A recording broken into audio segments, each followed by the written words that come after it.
তো আসলে আমি যদি একটু ব্যাকগ্রাউন্ড আসি নিউটন অথবা আ রবার্ট হুকের। নিউটনের যে সময়ে আ তার মায়ের পেটে ছিল অর্থাৎ তার নিউটনের জন্মের ৩ মাস আগেই তার বাবা মারা যায় এবং যখন নিউটন জন্মগ্রহণ করে তখন তার মা আরেকজনের সাথে বিবাহ করে চলে যায় এবং নিউটন এই অবস্থায় বড় হয়। মানে তার জীবনে আসলে ফ্যামিলি বলতে কিছু ছিল না বা এরকম একটা জিনিস ছিল।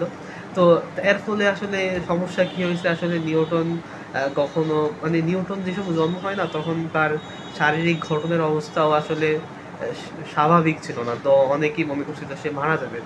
তো আসলে মারা তো যায় নাই। হয়েছে একজন greatest scientist, greatest inventor. And যখন তিনি ধীরে, ধীরে বড় হয়, মানুষ তাকে তুচ্ছ-তাচ্ছিল্য করতো, মিশতো না। স্বাভাবিক বুঝতেই পারতেছেন একজন মানুষ যে পরিবারে বড় হয় নাই বা পরিবারের স আ সংস্পর্শ পায় নাই, সে তো এত সোশ্যাল হবে না। তো একটু অন্য arrogance টাইপের মানুষ ছিল। আমি arrogance শব্দটা জানি না appropriate হচ্ছে কিনা, বাট এরকমই মানুষ ছিল। তো যখন যে আস্তে, আস্তে বড় হয়, অবশ্যই খুবই, খুবই চিন্তাশীল মানুষ ছিল। চিন্তা করেন একজন মানুষ ল অফ গ্র্যাভিটেশন দিল, ইউনিভার্সাল ল অফ গ্র্যাভিটেশন মানে পুরো আকাশ এবং জমিনকে একত্রিত করেছে। মানে একটা আপেল পড়ে মাটিতে, এটা কেন পড়ে?